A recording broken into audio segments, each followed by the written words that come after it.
Tonight on Hotty Toddy News, the Oxford area didn't see the worst weather from Hurricane Ida, but it still left its mark on the community. We'll take a look at how businesses in Oxford feel about the city's recent mask mandate, and Ole Miss football is ready to get back in action. We'll look ahead to Lane Kiffin's second year at the helm. Hotty Toddy News starts now. From the School of Journalism and New Media on the campus of the University of Mississippi, this is Hotty Toddy News. Good evening and welcome to Hotty Toddy News. I'm Rylan Hillis. Hurricane Ida made landfall Sunday, leaving a trail of destruction across the South. Chloe Baker looked into how the hurricane affected members of the Oxford-Lafayette community.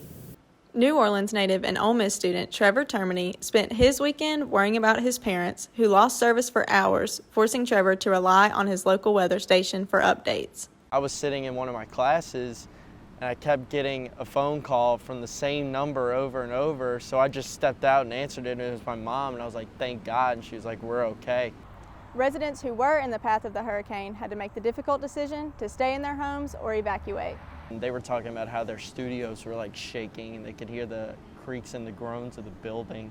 So I could only imagine what they were going through at home. They said they were sitting in the hallway with the two dogs. Reverend Eddie Willis's father and siblings live in Baton Rouge. They also decided to stay. They all went and they bought gasoline, they prepped with groceries, generators, so they were well prepared. Though Oxford did not experience severe weather, the effects of Ida were still felt by concerned loved ones. It's caused me to worry about them. I've had limited contact with them because of cell service. Their power's been out. They've only had generators, so they have to be sparing with what power they have. Emotionally took a toll on me because I was like, they've never stayed home for a hurricane that strong, and you know, it scared me thinking maybe they wouldn't come out of it. Thankfully, both Trevor and Eddie's families did not experience much damage and made it out safely. Chloe Baker, Hotty Toddy News. Today, power is back on in some parts of New Orleans and other damaged areas, but the road ahead to recovery is still long. On Monday, the last U.S. planes took off from the Kabul airport, ending the United States' 20-year war with the Taliban. But it's not all over. While evacuating Americans and refugees, attacks on the airport killed 13 American soldiers, as well as many Afghan nationals. And as of today, there are around 200 Americans still left in Afghanistan, along with tens of millions of dollars worth of United States aircrafts, armored vehicles, and sophisticated defense systems left in the Taliban hands. President Biden says he is committed to bringing these Americans home, but stands by his decision to pull out American troops. And here at home, we're still dealing with COVID. Today, the city of Oxford reported 49 new cases in Lafayette County. Today, the university reported 33 new confirmed cases, which brings the active total to 164 confirmed cases on campus. This includes 154 student cases and 10 faculty and staff cases.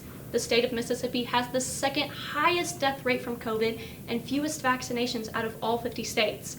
The Mississippi State Health Department reported just shy of 3,000 new cases and 81 deaths this morning, more than 2.5 times the new cases they reported yesterday, as many Mississippians were stuck in their homes and unable to get tested because of Hurricane Ida.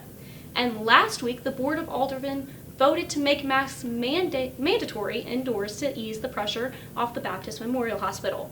Caroline Helm talked to local businesses to find out their plans to combat the rising case numbers. The mask mandate allows local businesses in Oxford a choice to either mandate masks or show proof of vaccination.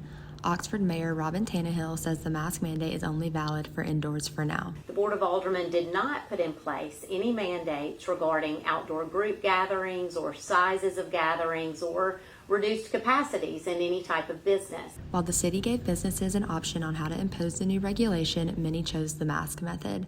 Manager at Daisy Gift Company, Avery Davis, is requiring her staff and customers to wear masks and take extra cleaning precautions during this time. So we've always wiped down our counters several times throughout our day, throughout the workday, and so we're just going to continue doing that. And we have Germ-X at the front and at the registers, and we just encourage customers to use hand sanitizer, and we will continue to clean as much as possible. Like Daisy Gift Company, clothing store Indigo's sales rep Lauren Whiten is also recommending their customers to follow the new rules.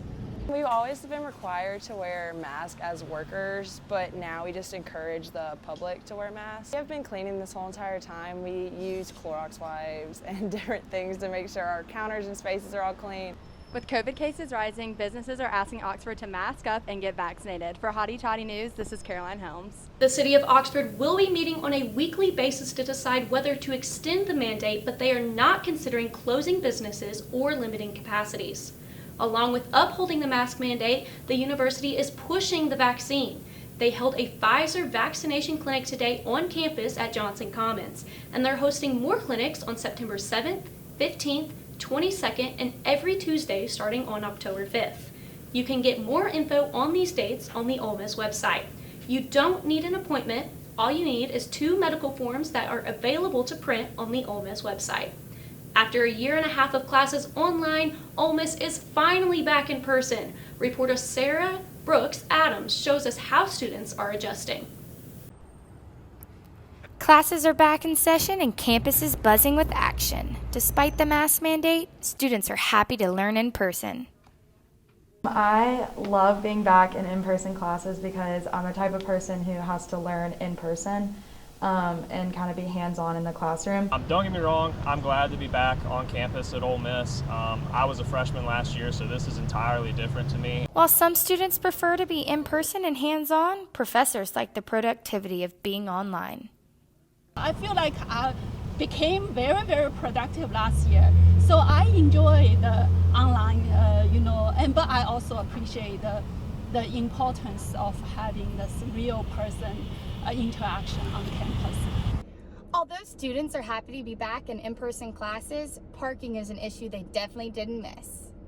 And I'm glad I'm getting the experience, but it is hard having to deal with traffic every day on the way here, having to get here like an hour early. Transportation recommends Park and Ride or the shuttles to avoid traffic and unavailable parking. For Hotty Toddy News, I'm Sarah Brooks Adams. Parking can be an issue, but after 5 p.m. on weekdays and all weekends, all parking lots are open to anyone except on football game days. Parking on campus will be a nightmare on Saturdays because Ole Miss football is back, and so is the Grove. David Ramsey has details on the upcoming first game of the season. I'm standing here in front of Vaught-Hemingway Stadium, home of the Ole Miss Rebels, where for the past 2 years the pandemic has altered every aspect of campus life, especially our iconic home football games. Even though it's quiet right now, come September 11th, the stadium will be full capacity and loud as ever. Because COVID-19 restricted many aspects of Ole Miss athletics last year, fans, coaches, and players alike have high expectations for the upcoming season. No, I think that we do, have some young players that, have a spring under their belt now. It's the whole 9 yards. Guys playing together, playing fast. Gonna be really excited. In regards to masks, the university will not require fans to wear masks while outdoors. This policy applies to tailgating in the Grove as well as sitting in the stands during the games. Very, very, very excited. Ole Miss's first home game will be September 11th against Austin Peay. So I have one question. Are you ready?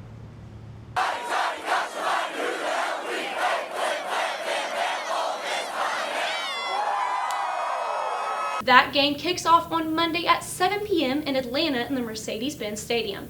And that's all we have for you today. Thanks for tuning in to Hotty Toddy News. I'm Rylan Hillis. We'll see you next week.